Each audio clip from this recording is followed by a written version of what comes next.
throughout northern Victoria with Dennis Walter. A massive mop-up underway after devastating fires near Puckapunyal. On-the-job learning to keep teenagers at school. And a second Lightfoot medal for one of the SCA's leading bats. Good evening. Also tonight, Councillor Chris Hazelman elected Mayor of Shepparton for a 5th consecutive term. At least 2 homes have been destroyed in Victoria's worst bushfire this season. The blaze has burned almost 6,000 hectares of scrub between Puckapunyal and Tallarook. It's killed 500 sheep and forced the closure of the busy Hume Freeway. Tonight, the victims are counting the cost of the fire, which is being treated as suspicious. It's every homeowner's worst nightmare, and it came true for a Sugarloaf Creek man last night. The regular Melbourne commuter was the first to lose his home in the region's worst bushfire this season. The CFA's Gary McQuaid inspected the smoking ruins on the Seymour Pylong Road. The heartbreak of what's around us here, someone's home, and all the rebuilding that has to be done, and just the heartache of losing your home. The fire destroyed a second home nearby, which had not been lived in for years. Laurie Day has been Mitchell Shire's new mayor for a matter of hours and says no one's had time to talk about the human cost. There has been a baptism of fire. This is an absolute tragedy what's happened in this area. Global Positioning Equipment has confirmed 5,700 hectares has been lost, an oblong on the map 13 kilometres long. The drama began close to the Seymour Tubarak Road and the Puckapunyal Army Base. At 5 to 2 yesterday, a fire spotter in the Tallarook Ranges reported separate plumes of smoke. The 2 fires quickly became one, and the race was on towards the town of Tallarook, where the Hume Freeway and a railway line were closed. The fire has come right up to virtually the back doors of a lot of houses, and there's been some really good efforts on both the parts of the residents for their pre-plan and their actions. At the height of the blaze, 600 firefighters turned up in 110 vehicles. The fire was contained around 10:30 last night, and about 400 firefighters remained on the ground as the mop-up continued today. TXU was able to restore power to 60 affected customers by 4 this afternoon. The CFA is treating the fire as suspicious, and the Shire predicts it will take years to get over the loss of stock, wildlife and infrastructure. If somebody has started this, how you could do this to people is just beyond comprehension. Gabrielle Hodson, Win News. Are coming out of the hospital and into the classroom to stop a few health problems before they begin. They're using art at several southeast schools to help young people feel good about themselves. Watch out, these Mount Gambier students are going to paint the town red and yellow and brown. They're planning a mural to show how others see them and how they'd actually like to be seen. It's to promote a positive image of young people aged 15 to 25 in the Mount Gambier, Wattle Range and Grant District Council areas. It wasn't so long ago Ms Vine was in a school like this at Narracourt. Now she's a final year occupational therapy student in Adelaide. She says the hospital basket weaving image is long gone, and now the profession is more about preventative community health. Beck Taylor Mail has been helping students put their ideas on paper.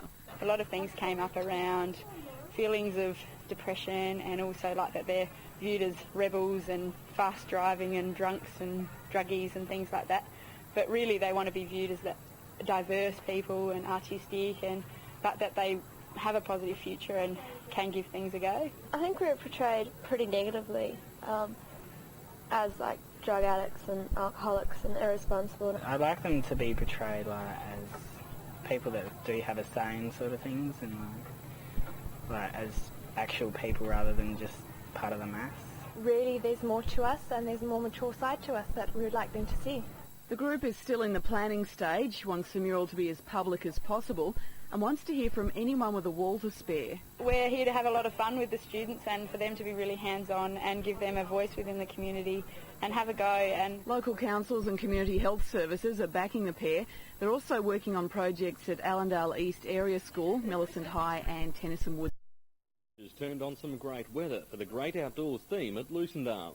The field days are expected to bring in a bigger crowd than last year's record before wrapping up tomorrow. The 25th Lucindale Field Days fired up quickly this morning, and it's no wonder visitors had further to cover. The exhibitor numbers are about the same, but the exhibitors have taken up, on average, more space, so therefore the site is bigger and we're actually chock-a-block. The latest theme is the great outdoors, and some people have climbed to great heights to stay in keeping. Others just sat back, and judges got to work seeing if the crows really were scared. One thing's for sure, these sheep did what they were told. There was even something there for Australia Post.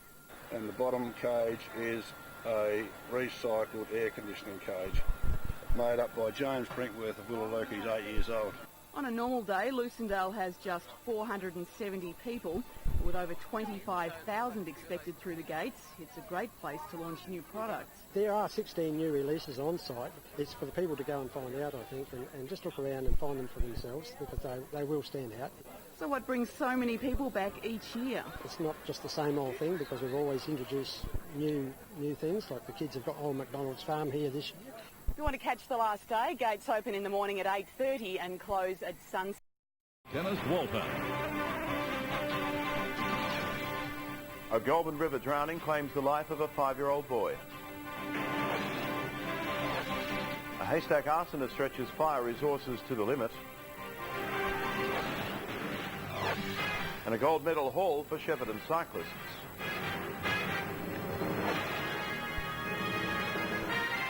Good evening. Also tonight, Victorian university places to fall well short of demand. First tonight, the name of a 5-year-old boy who drowned near Wayuna at the weekend has been released. Ross Northhausen went missing around 6 o'clock Friday night. Divers made the tragic discovery in the Goulburn River almost 22 hours later, a week before the boy was due to start school.